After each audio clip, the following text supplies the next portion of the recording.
Bonjour, je suis John Michael Advertising. Regarde-moi ça. C'est quand même beau la nature, tu trouves pas?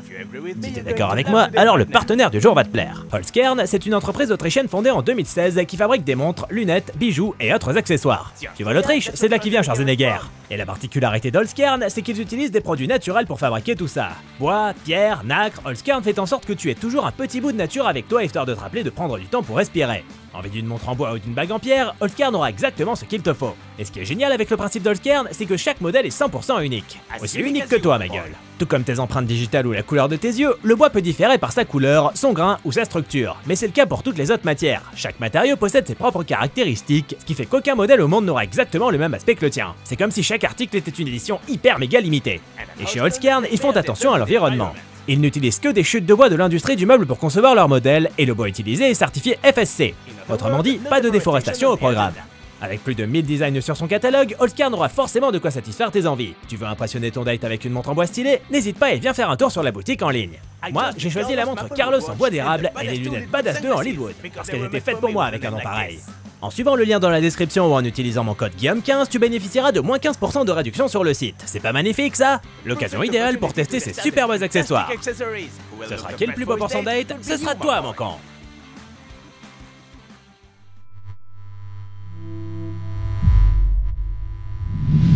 Salut à tous, c'est Guillaume Cassard et aujourd'hui c'est Zombie. Welcome to Raccoon City. Resident Evil, tout le monde connaît. J'y ai même déjà consacré 2 vidéos il y a fort longtemps. Et la vache, qu'est-ce que c'était bien ces vidéos! Mais voilà quand même une petite piqûre de rappel. Resident Evil est donc un jeu développé par Capcom et sorti sur PlayStation en 1996. Puisant son inspiration dans le film de zombies de feu George Romero, Resident Evil devient le porte-étendard d'un genre vidéoludique émergent, celui du survival horror. Une mise en scène à base de plans fixes tout droit hérités du cinéma d'horreur, des monstres et autres zombies cachés dans tous les recoins, des munitions qui se font rares, des personnages vulnérables, tout était fait pour faire naître l'angoisse chez les joueurs qui, manette en main, devenaient eux-mêmes les héros de ce véritable film d'horreur interactif. Ou les victimes. Ainsi, malgré son scénario de série Z et son intro nanarde tourné en live avec des acteurs impliqués,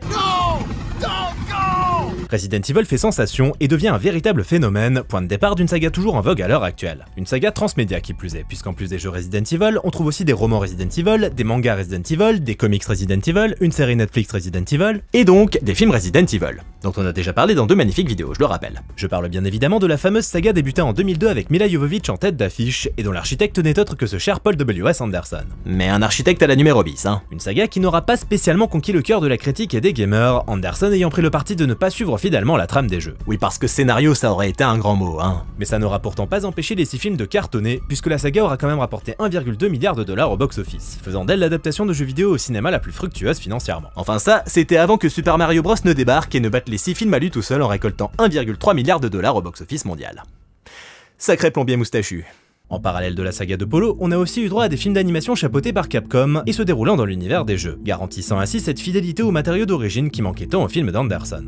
Or donc, en 2017, le 6e et dernier film de la saga, au titre subtilement évocateur de Final Chapter, atterrit dans les salles obscures. Du coup, c'est un petit peu la panique chez Constantin Film, la boîte de production allemande qui possède les droits d'adaptation. Ils allaient quand même pas laisser leur principal gagne-pain disparaître comme ça. Et c'est ainsi qu'en mai 2017, soit 4 mois à peine après la sortie au cinéma de Final Chapter, Martin Moscovitch, le président de Constantin Film, annonce en grande pompe la mise en chantier d'un reboot de la saga. 4 mois après la conclusion de la saga précédente.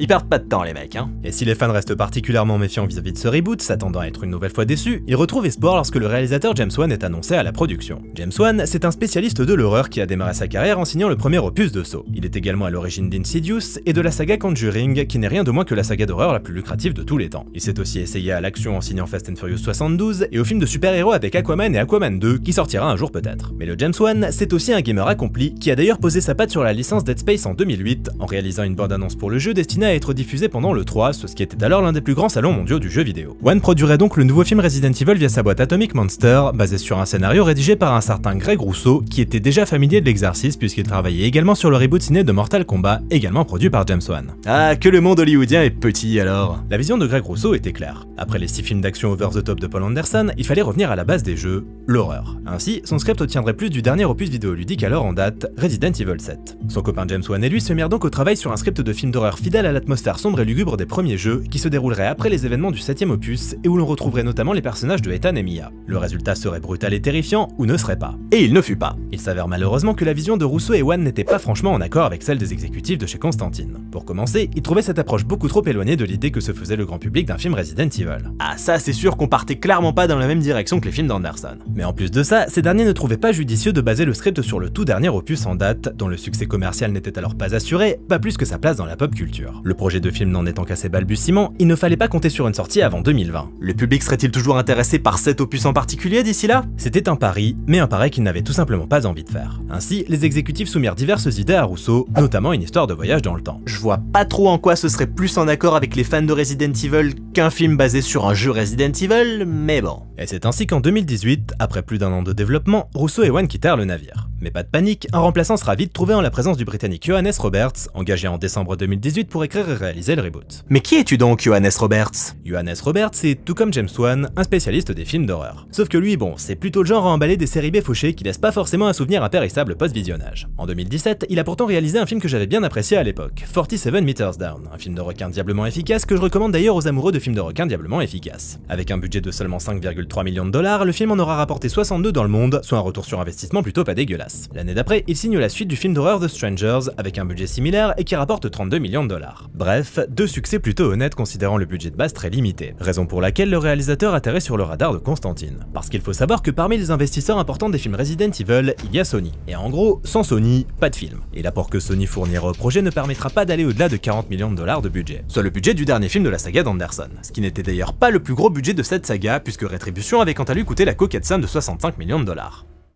Quand Johannes Roberts débarque sur le projet, il est tout emballé. Grand fan des jeux Resident Evil, il rêve d'une adaptation qui retranscrirait fidèlement l'atmosphère et l'histoire des premiers jeux, présentant ses personnages et lieux emblématiques. Il voulait adapter Resident Evil comme on adapterait un roman, et ce sont les deux premiers jeux de la saga qui serviraient de base à son scénario. Ainsi, c'est plein d'entrain que Johannes se lance dans l'écriture d'un script ambitieux, et que le projet entame sa phase de développement avec la conception de tous les monstres iconiques des premiers jeux par l'artiste Daniel Carrasco. Les éternels zombies évidemment, mais aussi les requins Neptune, les Hunters, les Chimères, les Lickers, les Crimson Heads, l'araignée géante, Mr. X... Oula, stop! On oublie ça très vite. Il s'avère en effet que si les producteurs de Constantine sont plutôt satisfaits de l'approche de Roberts, le carton du remake vidéoludique de Resident Evil 2 n'y est pas étranger, l'enthousiasme n'est pas partagé par Sony. Ce qui n'est sans doute pas étranger au fait que sa suite de 47 Meters Down, sortie au même moment, n'ait pas très bien marché sur le territoire américain. Ainsi, en 2019, d'importantes coupes budgétaires ont lieu, faisant passer le budget de 40 millions de dollars à 25 millions de dollars. Roberts allait donc devoir revoir ses ambitions à la baisse. Le réalisateur se remet donc au travail, réécrivant le script encore et encore jusqu'à ce qu'il convienne à Constantine et Sony. Et ces réécritures impliquèrent notamment le retrait de la plupart des monstres, de certains personnages et décors, bref, la simplification au maximum du déroulement de l'histoire pour le résultat le plus épuré possible. S'il était probablement refroidi et déçu par tous ces changements, Roberts tient bon, toujours motivé à l'idée d'adapter ses jeux favoris sur grand écran. Pour lui, il s'agit avant tout de retranscrire l'ambiance particulièrement sinistre des jeux, sans oublier son côté train fantôme où l'on se demande constamment ce qui nous attend au prochain tournant, soit une expérience tout aussi fun qu'effrayante. Sa plus grande inspiration, le maître de l'horreur John Carpenter, particulièrement ses films Assaut et Fog, où un groupe de personnages hétéroclites doit faire face à une situation extrême au sein d'une petite ville américaine. Le remake de Resident Evil 2 constituera quant à lui la base visuelle sur laquelle il compte concevoir l'atmosphère générale de Raccoon City et les décors. Le réalisateur demandera carrément à Capcom de fournir les plans des décors du Manor Spencer et du poste de police à son équipe artistique pour être en mesure de les rebâtir tels quels. Parce que qui dit adaptation de Resident Evil 1 et 2 dit Manor Spencer et poste de police. C'est comme ça. Début 2020 débute la phase de casting pour trouver qui donnera vie aux personnages emblématiques issus des jeux, le tournage étant censé démarrer en mai pour s'achever en août. Sauf que Covid.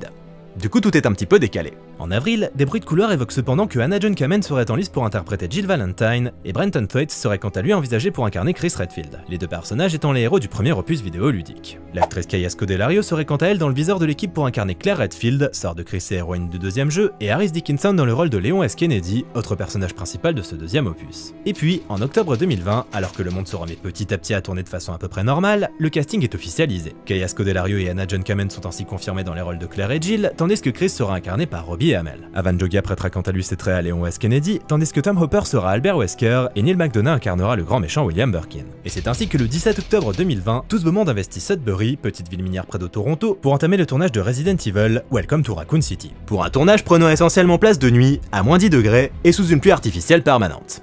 Bienvenue à Raccoon City, ouais. S'il tourne beaucoup en extérieur, il passe également une bonne partie du tournage en studio où sont partiellement recréés certains décors des jeux, notamment le hall d'entrée du Manor Spencer qui sera ensuite étendu grâce aux effets spéciaux numériques. L'équipe investira également le Scottish Rite Club à Hamilton, parfaitement adapté pour représenter certaines parties de l'intérieur du Manor Spencer. Concernant la direction artistique, le film étant censé se dérouler en 98, l'équipe fait en sorte de soigner les moindres détails, que ce soit la technologie présente dans les bureaux de la police, les véhicules dans la rue ou tout simplement le style vestimentaire des personnages. Et pour ce qui est des zombies, Johannes Roberts s'adjoint les services du chef maquilleur Steve Newburn, avec lequel il travaille sur une version à la fois novatrice et fidèle aux zombies des jeux. Et Roberts étant littéralement obsédé par la série Tchernobyl, les deux hommes finissent ainsi par se mettre d'accord sur une approche évoquant les conséquences d'une irradiation. Ils éviteront également de trop insister sur l'aspect gore, la chair en putréfaction, les visages en lambeaux, car ces zombies sont censés être relativement frais, façon de parler, et ils veulent se laisser une marge de manœuvre pour aller plus loin dans d'éventuelles suites. Pour incarner les morts vivants, l'équipe décide de faire appel non pas à de simples figurants, mais à de véritables acteurs qui seront ainsi capables d'offrir une performance plus travaillée. Et tout comme les acteurs chargés d'incarner les zombies, Neil McDonough devra subir le port de prothèse lorsque Birkin s'injecte le virus G et se transforme petit à petit en monstre. Là aussi, le résultat sera un mélange d'effets pratiques et numériques avant de passer au tout numérique pour la dernière étape de la transformation. Pour son adaptation, Roberts tenait également à porter Lisa Trevor à l'écran, un personnage à l'histoire tragique ayant désormais l'apparence d'une créature terrifiante. C'est l'actrice Marina Mazeppa qui hérite du rôle, elle qui venait alors d'incarner la créature du film Malignante de James Wan. Enfin, le chien zombie et le liqueur, déjà présents dans la saga d'Anderson, prendront vie en post-production grâce aux effets numériques. Et c'est ainsi que malgré un budget serré, malgré les restrictions liées au Covid, malgré des réécritures constantes, bref, malgré des conditions de tournage franchement pas évidentes, le film est finalement en boîte et le tournage s'achève le 28 décembre 2020. Les effets numériques sont alors partagés entre Mr. X et MPC, le montage confié à Dave Singh et la musique à Mark Corven, qui avait déjà œuvré dans le genre horrifique en signant notamment la BO de The Witch de Robert Eggers. Le film est alors prévu pour atterrir dans les salles obscures le 3 septembre 2021. Sauf qu'en mai 2021, l'équipe repart à Toronto pour une petite session de tournage additionnelle. L'équipe tournera donc de nouvelles scènes, notamment une où Chris fait face aux zombies dans le manoir et une autre où c'est cette fois-ci Claire qui se fait attaquer par une morte vivante. Les nouvelles séquences en boîte, le film peut désormais conclure sa post-production et être prêt pour sa sortie décalée au 24 novembre 2021. Après 2 ans de dur labeur, Johannes Roberts allait enfin pouvoir offrir au monde sa version d'un film Resident Evil.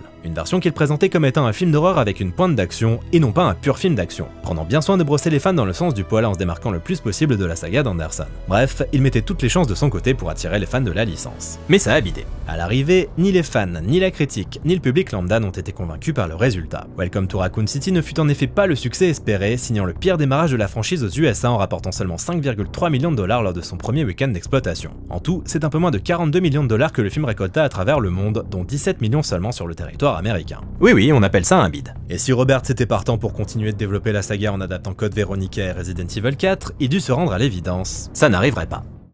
Resident Evil Welcome to Raccoon City prend place dans la ville de Raccoon City. Jusque-là, pas de surprise. Petite bourgade perdue et laissée à l'abandon par Umbrella Corporation, société pharmaceutique qui se contente pas de produire des Doliprane. Non, ils font tout un tas de trucs super chouettes, genre des expériences sur des orphelins innocents, des virus et des gros monstres aussi. Et Claire Redfield est bien décidée à exposer leurs agissements au grand jour, raison pour laquelle elle fait son retour à Raccoon pour prévenir son frère Chris, membre des Stars, sur l'unité d'intervention spéciale de la police locale. Et il s'avère que Claire a un sens du timing assez impressionnant puisqu'elle débarque pile la nuit où les choses dégénèrent pour de bon à Raccoon. Les habitants se transforment en zombies, Umbrella empêche quiconque de quitter la ville, et cerise sur le gâteau, Raccoon sera rayé de la carte à 6h du mat. Et alors que les membres des Stars enquêtent sur toute cette histoire au manoir Spencer, Claire fait équipe avec Léon S. Kennedy, jeune flic dépassé par les événements, pour survivre et trouver un moyen de quitter la ville. Sur le papier, Welcome to Raccoon City avait tout pour plaire. C'est vrai, on l'avait attendu cette adaptation fidèle. Après 15 ans de Resident Evil passés à la moulinette andersonienne, la perspective de revivre les événements marquants des jeux sur grand écran avait de quoi enthousiasmer. Voir les Stars explorer le manoir Spencer, voir Claire et Léon dans le poste de police de Raccoon. La promesse était belle.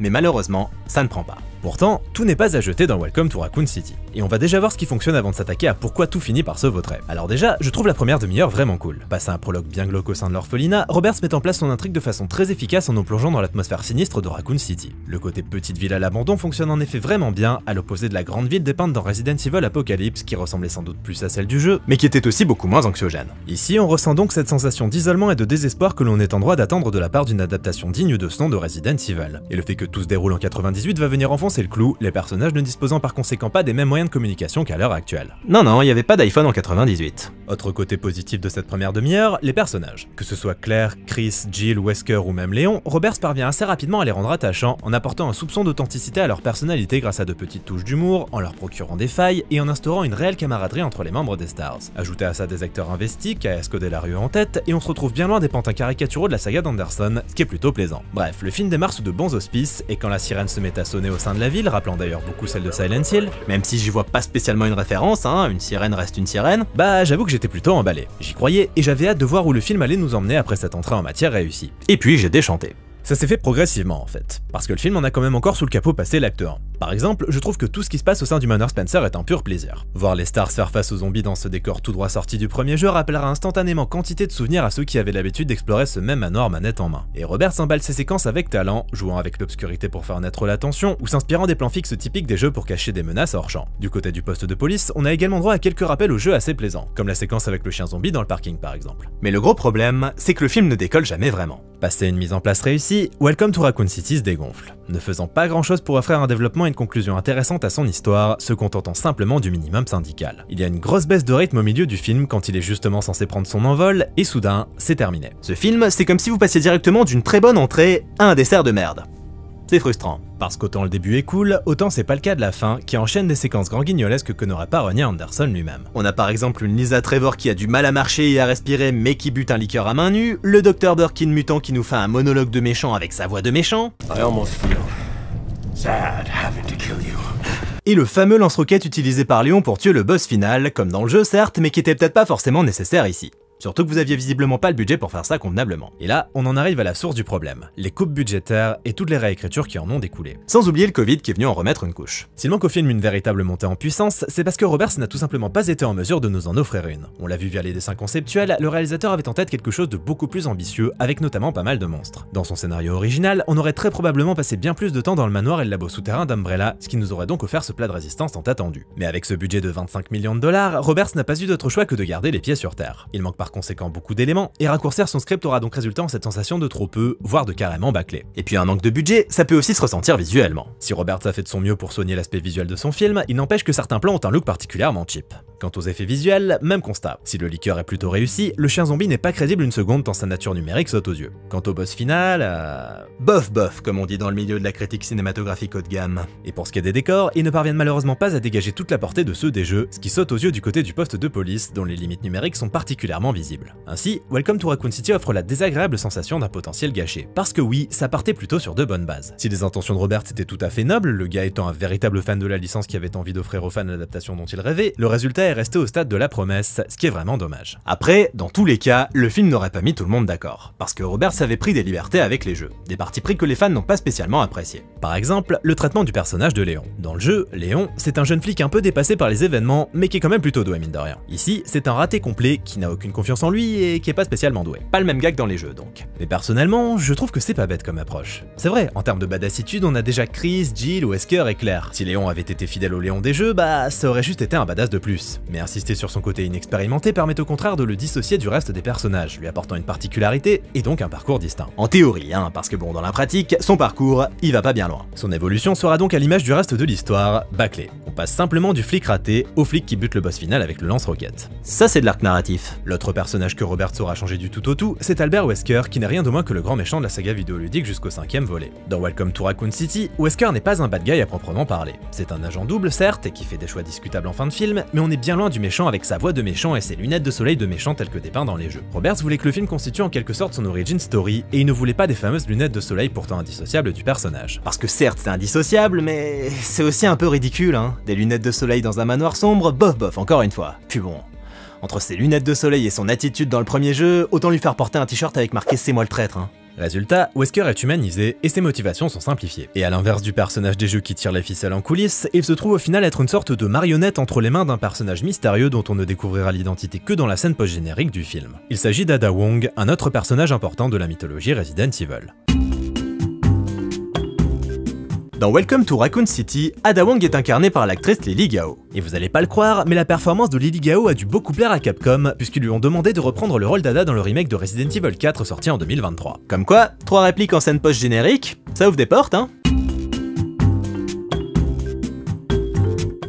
Mais cette version de Wesker souffre elle aussi du même syndrome que tout ce qui entoure ce film. Sa conclusion laisse franchement à désirer. Et je parle pas de la scène post-générique, je parle de son face-à-face avec la famille Birkin. Le problème de cette scène, c'est qu'elle ne va pas du tout dans le bon sens en ce qui concerne le développement du personnage. Comme l'a dit Roberts, ce film était censé raconter les origines de Wesker. Comment gentil Wesker est devenu méchant Wesker donc. Et dans la scène en question, on peut voir Wesker tirer sur Birkin, puis sur sa femme, puis viser Sherry. Ouh, c'est méchant! Sauf qu'il ne les tue pas pour accomplir sa mission, ce qui aurait été moralement répréhensible. Il les tue pour se défendre. Dans les deux cas, il est dos au mur. Le personnage aurait pu basculer en tirant sur Sherry, mais Jill intervient avant la conclusion de ce face-à-face et il dira lui-même qu'il n'aurait pas tiré sur elle. Bref, on reste sur un personnage qui a fait de mauvais choix mais qui a un cœur au fond, alors que le but c'était de le voir passer du côté obscur. Conclusion, le personnage n'évolue pas. Encore une idée qui va nulle part. Et c'est vraiment tout le temps comme ça. Roberts tente d'apporter un semblant de profondeur au personnage des jeux, mais la conclusion n'est jamais à la hauteur des attentes. La seule qui a droit à un développement intéressant, c'est Claire qui fait office de personnage principal. Donc encore heureux que ce soit à peu près réussi de son côté à elle. Si Welcome to Raccoon City est un film choral, c'est tout de même le point de vue de Claire qui prévaut sur celui des autres personnages. Roberts en profite donc pour creuser son passé, sa relation compliquée avec son frère Chris, avec Umbrella et Raccoon City, ce qui donne pas mal de matière intéressante et de motivation au personnage. Et la séquence cathartique où elle réalise qu'elle a failli servir de cobaye aux expériences de Birkin fonctionne particulièrement bien, grandement aidée par la performance solide de K.A. Scodelario. Un personnage qui va quelque part, cool. Parmi les autres libertés que prend Roberts avec les jeux, il y a le traitement des zombies qui sont légèrement humanisés, le réalisateur insistant sur leur côté maladif. Ce ne sont pas juste des morts qui marchent, ce sont des gens malades qui dépérissent et perdent petit à petit le contrôle d'eux-mêmes, ce qui est assez intéressant en soi. Même si je me demande vraiment comment Chris a fait pour pas se rendre compte que ses voisins avaient un léger problème. Le déni. Je vois que ça. Bref, le film a des problèmes et n'accusait que le manque de budget serait se mettre des œillères. Comme Chris avec ses voisins du coup. Mais il faut dire aussi que Roberts n'a peut-être pas su s'adapter comme il le fallait à ses coupes budgétaires. Si adapter les deux premiers jeux en un seul film n'est pas une mauvaise idée en soi, sans le budget nécessaire pour le faire convenablement, ça valait peut-être pas le coup de procéder de la sorte. N'aurait-il pas été plus judicieux de se contenter d'une adaptation du premier opus? Plutôt qu'un mélange bâclé des deux jeux, le réalisateur aurait pu se concentrer sur une intrigue plus resserrée, résultant en un film qui se serait donc moins dispersé et qui aurait donc utilisé ses maigres ressources de façon plus intelligente. D'autant que les scènes dans le manoir sont clairement parmi les plus réussies du film. En conclusion, Welcome to Raccoon City n'est pas la réussite qu'il aurait pu être. Si Roberts se voyait bien en successeur de Carpenter et que l'affiliation avec Resident Evil est loin d'être hors de propos, le résultat est loin d'être à la hauteur des intentions du réalisateur. Malgré de nombreuses références au jeu, cette nouvelle adaptation s'effondre donc sous le poids d'ambitions démesurées et clairement pas en accord avec le maigre budget dont il disposait. Comme je l'ai dit, tout n'est pas à jeter, certaines séquences étant vraiment réussies, mais ça ne suffit pas à faire de Welcome to Raccoon City autre chose qu'un rendez-vous manqué. Vraiment dommage. Maintenant, on serait en droit de se poser la question suivante. Est-ce que Resident Evil au cinéma c'est fini pour de bon? Eh bah non, vous le croirez pas, mais en avril dernier, la ville de Sudbury aurait reçu une injection de 11 millions de dollars, dont 2 seraient destinés à financer un projet baptisé The Umbrella Chronicles. À en croire les rumeurs, il s'agirait d'un nouveau reboot de la saga qui s'inspirerait cette fois de Resident Evil 0 et qui serait produit par nul autre que Paul W.S. Anderson. J'ai pas les mots. Merci à tous d'avoir regardé cette vidéo, j'espère qu'elle vous a plu, n'hésitez pas à commenter, liker, partager, vous abonner si ce n'est pas déjà fait, venir me soutenir sur Tipeee si vous vous sentez généreux, et je vous dis à bientôt, salut!